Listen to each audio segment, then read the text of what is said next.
Welcome everyone to another episode of Little Coffee Chats with Zach and Kaylee. My name is Zach Mann. And my name is Kaylee Mann.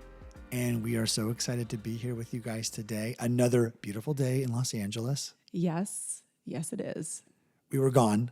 We were in New York and it was winter. And to come home to also, I guess it's seasonally winter, but physically feels like summer is pretty spectacular. Not to be lame and talk about the weather, but to always come back to LA, even if it is a little gray and overcast, just like seeing the palm trees and the ocean and our neighborhood, I'm so happy to come home to that all the time.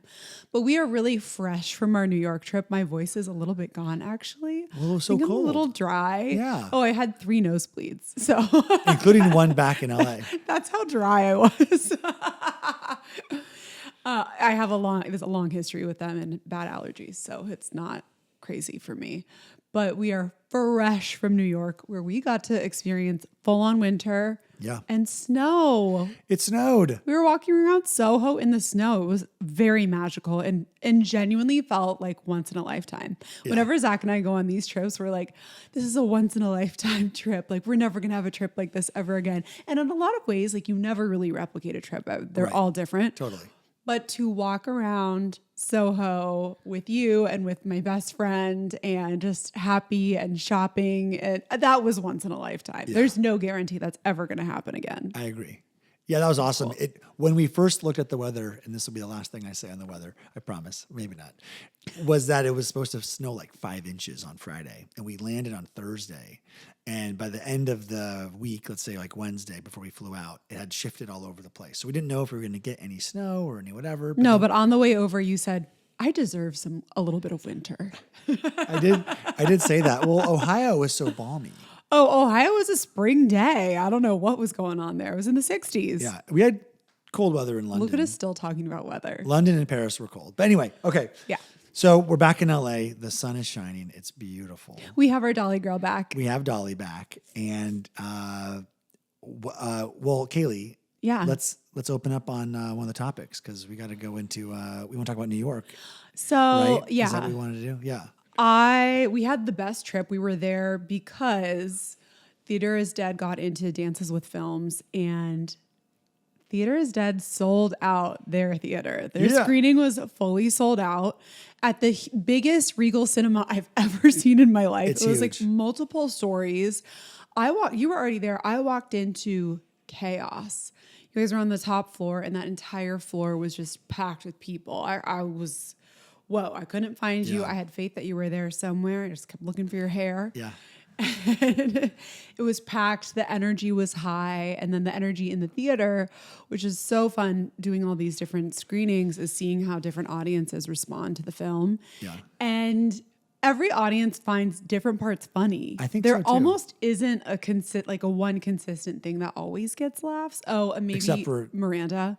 Oh, Miranda. But this Dylan. time, I was gonna say Dylan. Well, but this time Dylan got all of the laughs and like the biggest laughs. Dylan slays. It was really, I think he's probably, does he do comedy in New York? Yeah. It felt like the audience just like knew him. And if they didn't know him, they loved him. Right.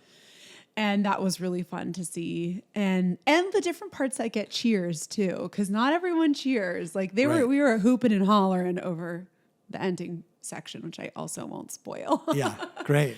But it's so fun to see it with a different audience. And you would think that I would be tired of it maybe after this 4th screening. That is not the case. I still am like, I can't wait to see this. Ooh, and I can't wait to see how they respond to this. Like, I feel excited for what the audience is about to see. Well, it's fun to show it off to friends and family too. Each place we go to, for the most part, we know people, let alone the rest of the cast. They and the crew really know people. Yeah, they like have Catherine roots. is from Jersey, and she had lots of friends that were there. Manish and Decker obviously have roots in New York at different times of their lives.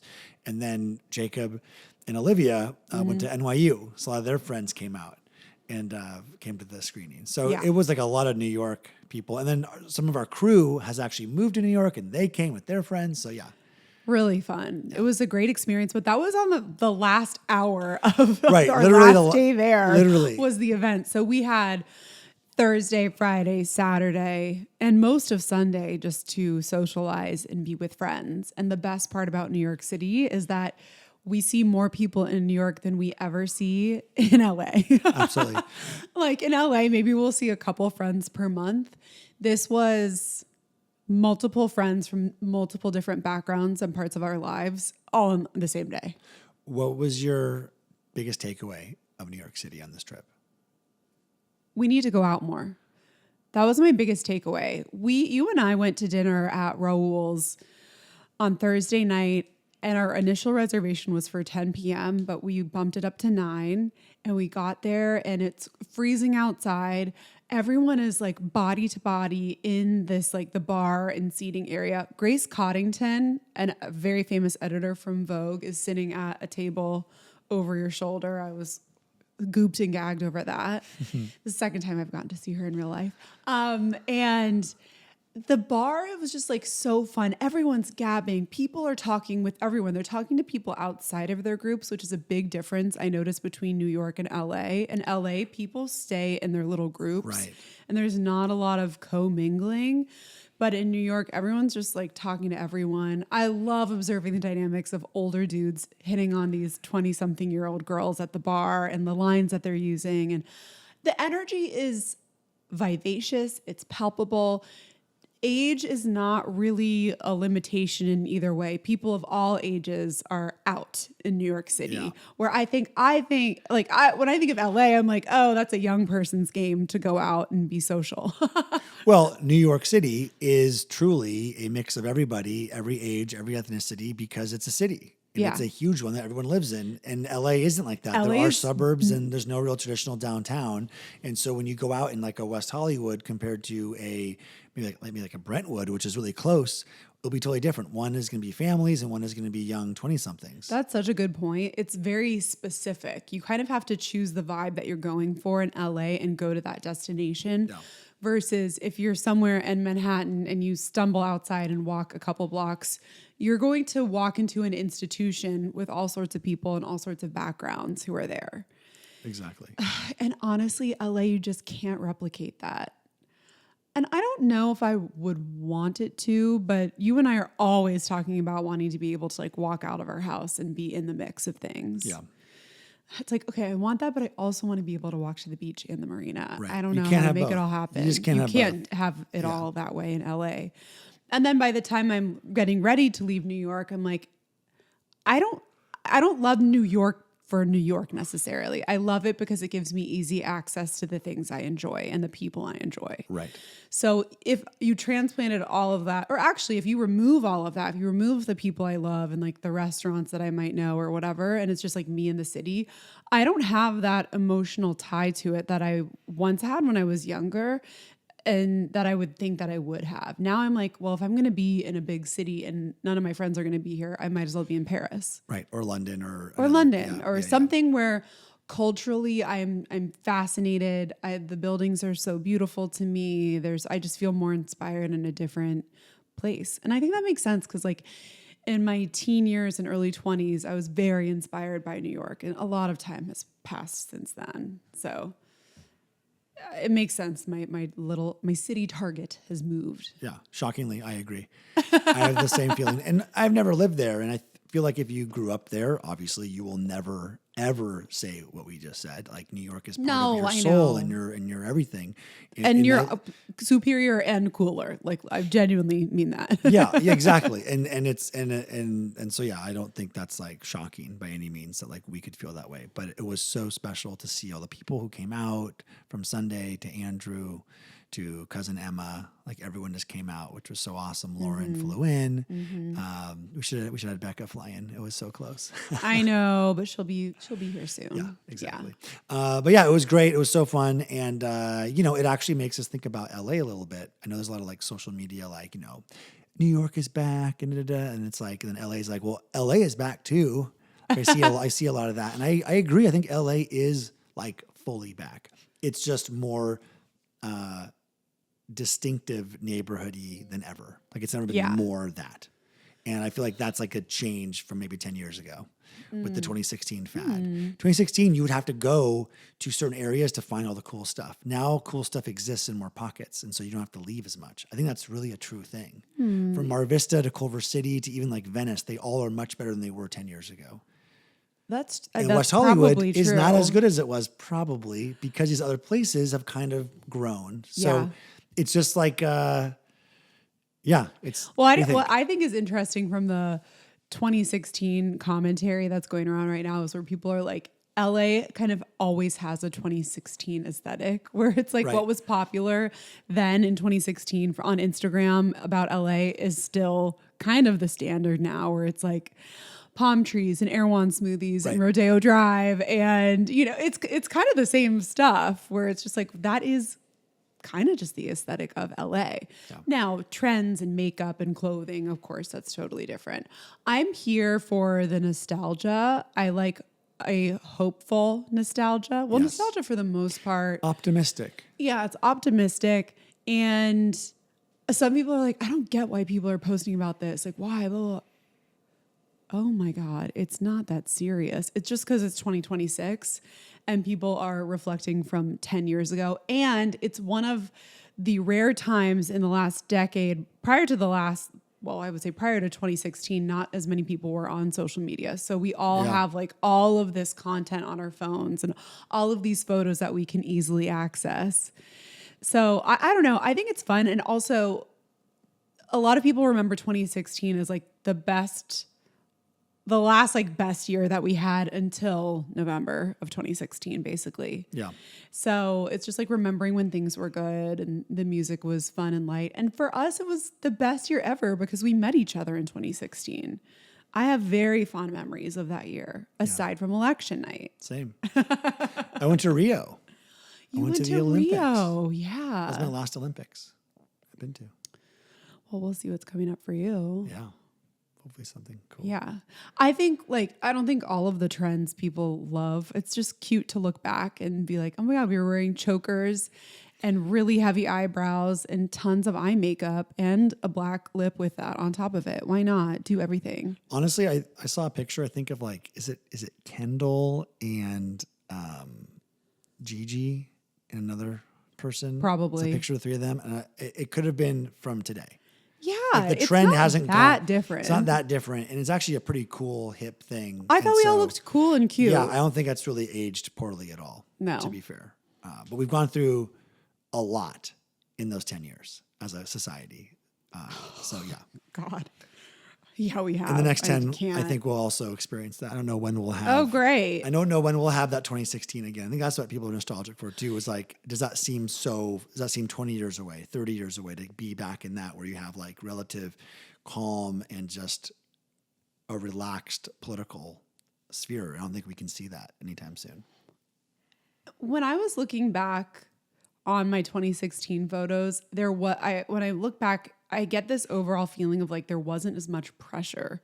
Like every day feels like there's a ton of pressure on what's happening in the world.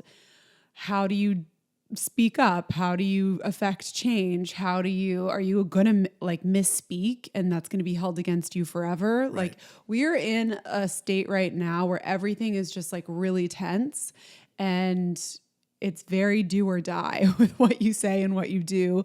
I think about it on an appearance level too, where I'm like, oh, I just wasn't thinking that much about it. I was just kind of like wearing the same 5 pairs of skinny jeans and going out on the weekend in my skinny jeans and a t-shirt. Like there's so much that's changed because we live even more on our phones now that I'm like, I wish we could just lighten up a little. But where things are in the world right now, like lightening up a little is not really in the cards, I guess. No, it's not. But with that, though, what's our next category here? Oh, well, something coming up this week that's exciting and light are the Oscar nominations. Okay, yeah, let's go into that. They are coming out Thursday morning. So by the time this is live tomorrow, it will be tomorrow morning. And I haven't watched many of the potential Oscar nominated films, but I think I have some like spidey senses for who could win for performances. Okay, who do you think will win Best Actor? I think it'll be Timothy. Okay. Chalamet. I think so too. It'll be either Timothy or Leo. Oh. Yeah, that was good. That was a good performance by Leo, of course, duh. But also, I haven't seen Marty Supreme. But let's just do nominations. Let's just do like, who do you think? So guaranteed nom Chalamet, guaranteed nom Michael B. Jordan, guaranteed nom Leo. Yeah. Are there other actors who exist? I don't think I've seen their movies to give them a guarantee. I also just feel like Jessie Buckley's going to take it for Hamnet for Best Actress too. Okay, yeah, she'll be nominated for sure. Who else in the female category? What was the Golden Globe? Who won the Golden Globe? Oh, she won the Golden Globe. She won, yeah. And I don't think Golden Globes are always a good predictor of the Oscars, but I do think their performances are trending that way.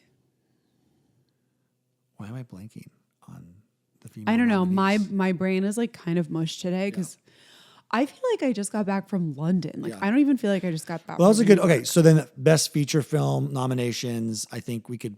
Well, there's 10 of them, right? The Oscars do 10. I guess the big question is, aside from the front runners, One Battle After Another, Sinners, Hamnet, Marty and Supreme. Marty Supreme. Is there a fifth one? Maybe Train Dreams. That's like kind of a. Oh yeah, I haven't seen that yet. Do we think K-pop Demon Hunters gets a nom? Do we think Avatar gets a nom? Do we think F1 gets a nom? Do you think any of those big budget movies gets a nomination? Not really. Oh, do you think Cynthia or Ariana will get a nom? Oh yeah, I think they will. I think they will for acting. Yeah, I'm gonna say Not those original songs though. Those original songs were whack. I'm gonna say F1 will get a nom for Best Picture. Oh, that'd be cool. It's been very underloved in this award season. I thought the movie was so good. I loved give the Brad movie, Pitt an but I Oscar. don't think Give it's Brad like- a nom. He was awesome. It is a different level of entertaining, I guess. Yeah, I loved it. What else? Okay, director.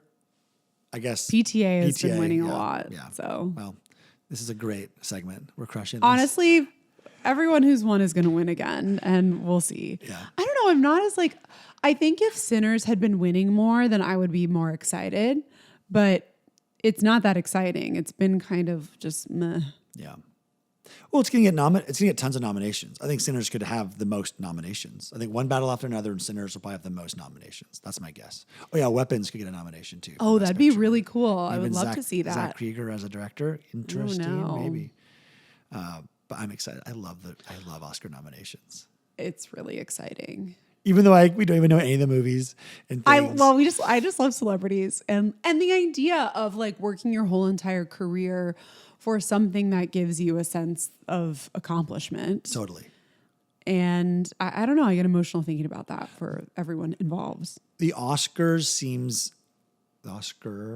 seem more kind of high value versus like a Grammy to me. I don't know why. Oh, the Oscars It seems like is there's the top. like less of them, like less awards to give out. Like Yeah. for the Grammys, no offense, you can be nominated kind of for the same album or song in different ways. But in That's so the true. Oscars, it's like there's no other way. And I think that's why I probably like it so much. As like just it's a smaller field for most things, and it's just like it's a lifetime achievement award. Like you get that, It you're is. done. You're like I'm an Oscar winner, even an Oscar nom. Well, and it changes your career. You're always going to have attached to your name Oscar nominated. Yeah. Winning is just crazy, but to have just Oscar nominated is amazing.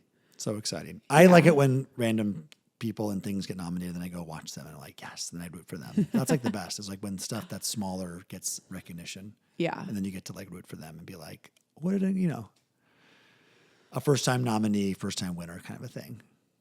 I love when it's that and they're like 80 years old or Yeah, something. exactly. Yeah. They finally get the recognition. Well, something that is really cool that I know a lot more about than the potential Oscar nominees is the state of Kyle Cook and Amanda Batula from the Summer House. God. What are your first thoughts on that? Of course. Well, of course. It's been a long time coming, but I mean, thank God. Hallelujah. She is free. He is free. They're both free from each other because they don't think it was a good situation for either of them for a long time. I am more partial to Amanda, of course, because Kyle, it's like, let's just grow up a little bit. But remember when we were home for Christmas and Kyle posted like a recap of his Christmas and Amanda wasn't in any of the photos. Yeah. And I brought it up and I was like, oh my God. But Amanda had commented on it and she said, but where's Amanda? Right. So obviously they were already playing doing with us, but they were already, that's been in the works for who knows how long. that. Yeah. So my sense is overwhelming relief. I think her body was rejecting him and their marriage for a really long time. She got super depressed. She lost a ton of weight at one point. Like, I just think your body really tries to tell you things when you are refusing to listen otherwise. It's like, oh, so you're not going to take this sign and this blatant sign. So we're just going to shut down your body right now. Yeah. And from that point on, I've been like, please get out of this. I didn't even think they should have gotten married. I agree. It's one of those weddings that we've seen before.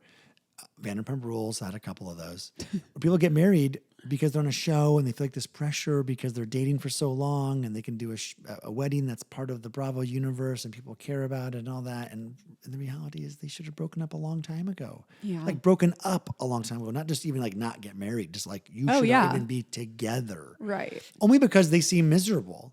It's nothing, I'm not taking anyone's side. They looked like a very miserable couple. Yeah. They acted like one, looked like one, and everyone around them, all of their friends, I think, agreed, and you watched it on the show. They couldn't even hide it on a TV show they were on.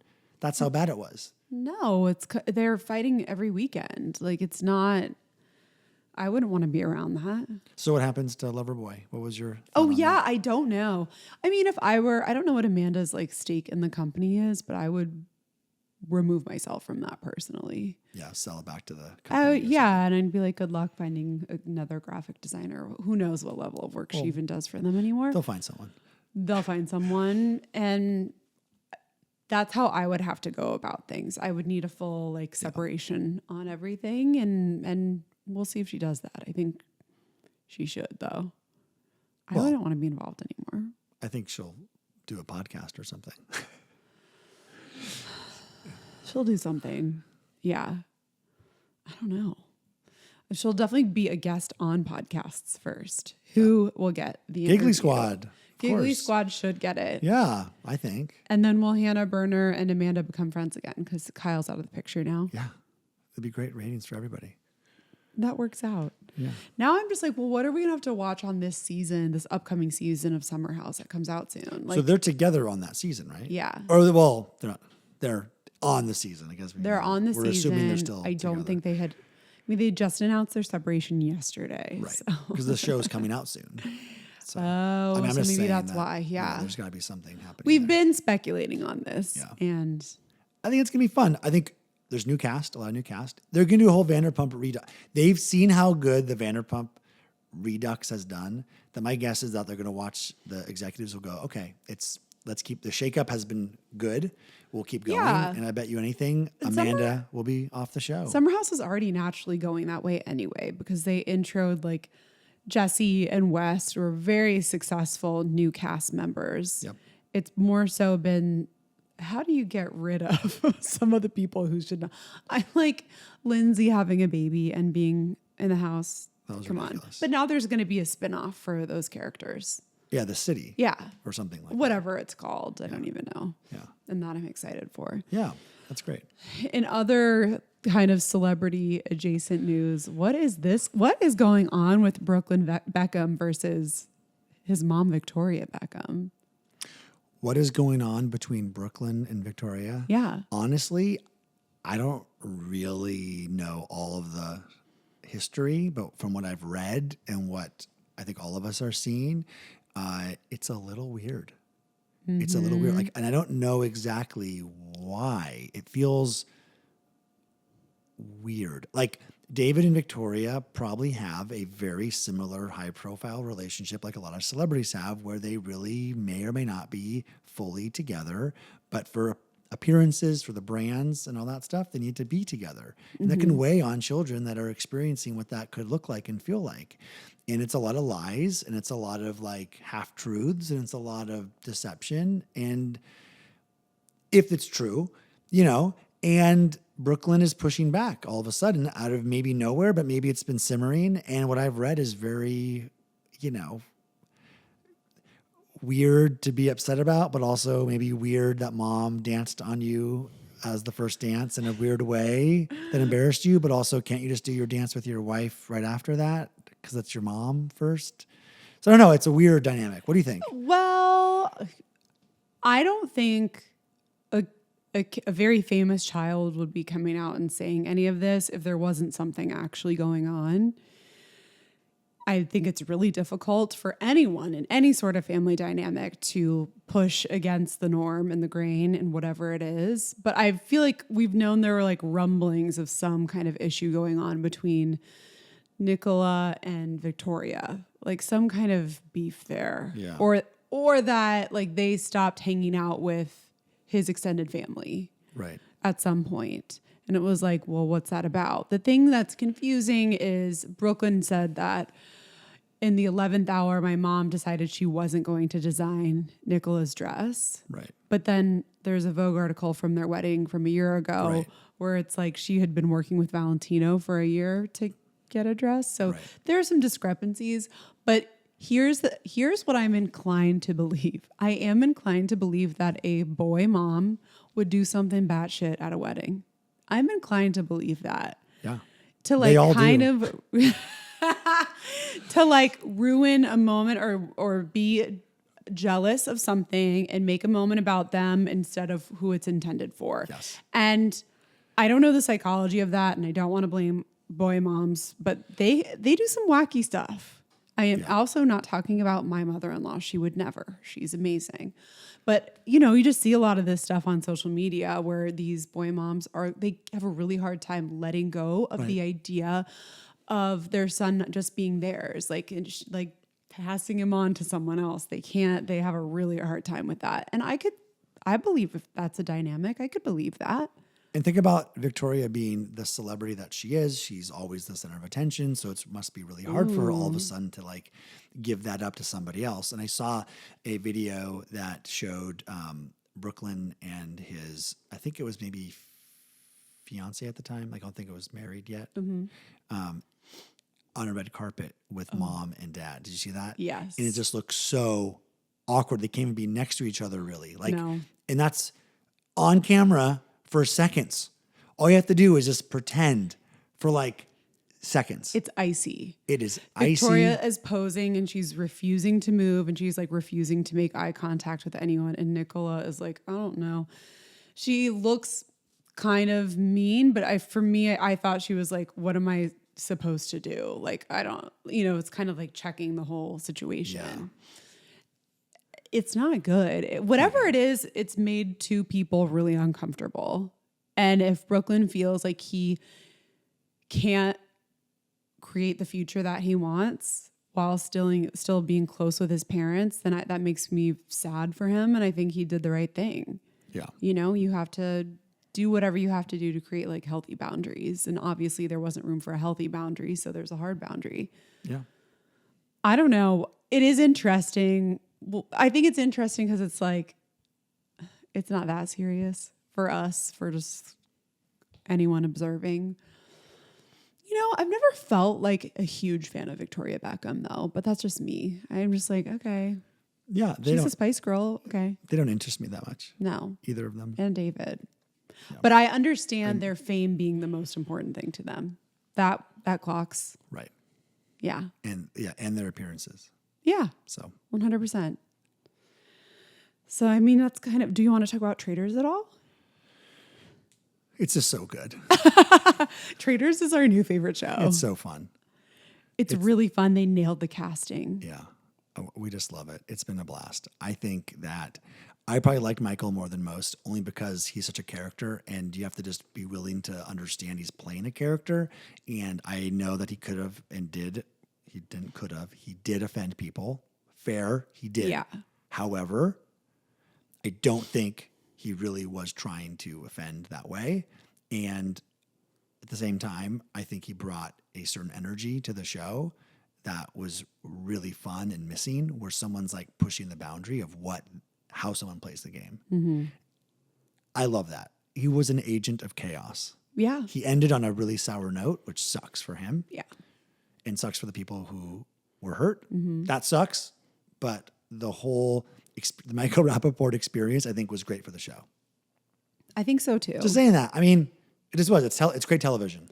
Well, you need other people who seem like villains in the world of traders. You can't just have everyone be sweet and like, you need the chaotic people in there too. It actually works so well for the traders to have Michael Rappaport in there. Yes, he was the only person to go after Colton and be like, "Yo, you literally were super confident about somebody, and they were not a traitor."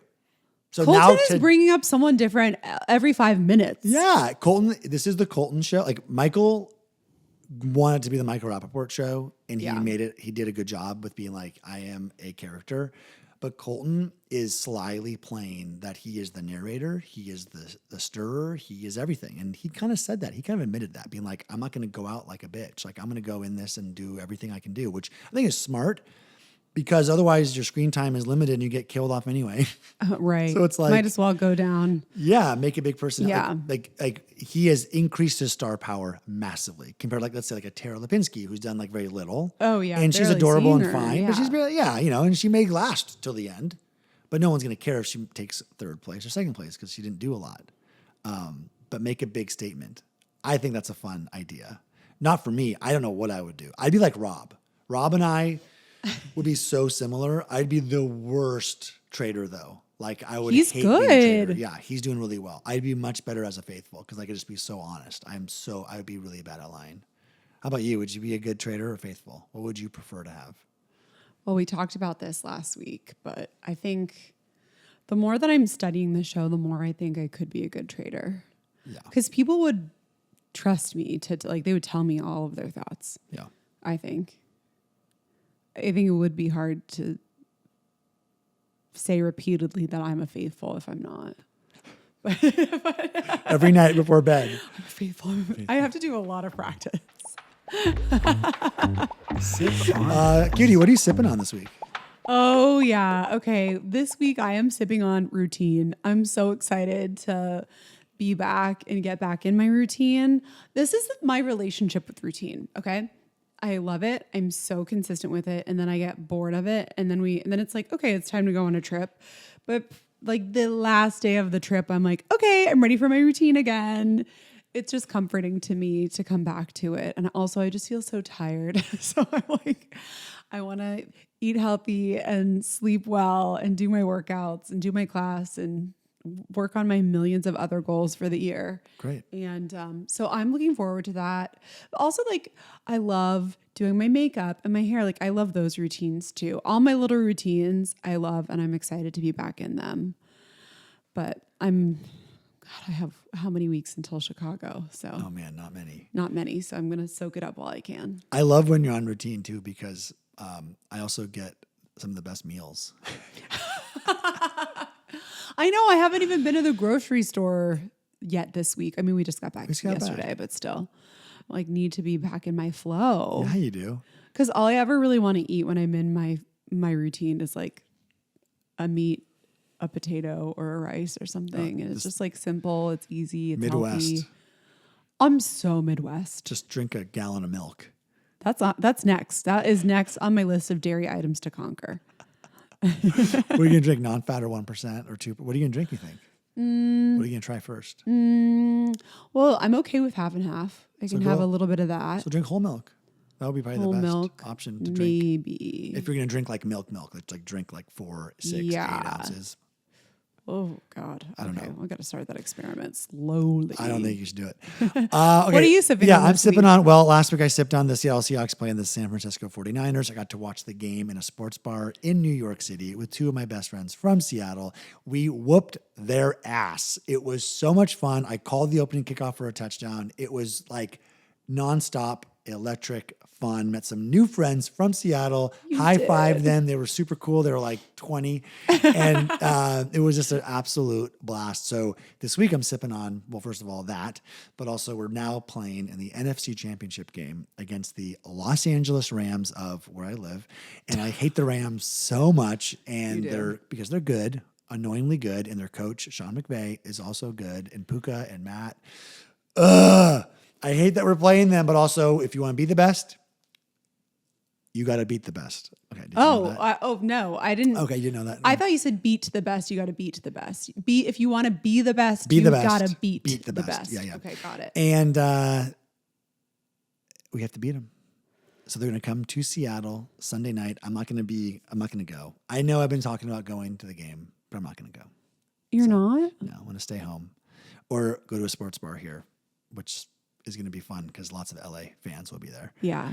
And yeah, hope we have a chance to win the game. And then we're going to be going to the Super Bowl. It's happening. Or the big game, as some say. The big game. Just so everyone knows, I have never seen Zach happier than he was Saturday night after that win. He was beaming. Number one, you were in a bar setting, which is so weird. And you were sitting at the bar just like smiling, the biggest, most happy energy ever. I felt like a kid. Shocking. I felt like a kid again. Amazing. We were just jovial and so fun. It was so fun. I was so glad. Screaming at the TV. I was annoying. I was great. I was in my flow. It was awesome. That's probably better than being here alone yelling at the TV and right, just upstairs like listening to an audiobook. Just quietly be like, yeah. I'm like, that's what I do at home. Got to yell. Yeah. I got to actually yell. No, I feel like I'm like inhibiting. No, you don't really yell. Fandom. You don't need to yell at your house. I mean, you just don't. People do when they are filming. Dolly also doesn't like it. Dolly hates it. She's like, who's here? Yeah, she hates all the let's goes and all the come ons and all the, that stuff. So yeah, it worked out great. Because then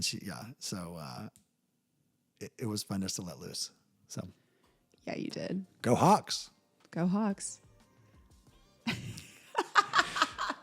I'm so tired. I'm so all right, sorry. you guys. We love you all so much. Such a kerplunk. Yeah, you're good. Love you guys so much. Thank you so much for listening. Please like and rate and share and do all those things. Hopefully you guys are liking the new episodes and the Vanderpump recap. We are loving the Vanderpump recaps, and we'll have some more surprise recap shows to also do later on this year, 2016. Oh my God. He went back in time. We're back in time. Well, honestly, 2026. Let's go back to you guys, 2016 is going to be a great year. And it was. But 2026 That's also. the title of this episode. 2016 is going to be a great year. Yeah. That's a great episode title. But no, it's going to be a great year with all these new things that we're working on, and we can't wait to share with you. So until the next time, love y'all. We love you. Bye. Bye.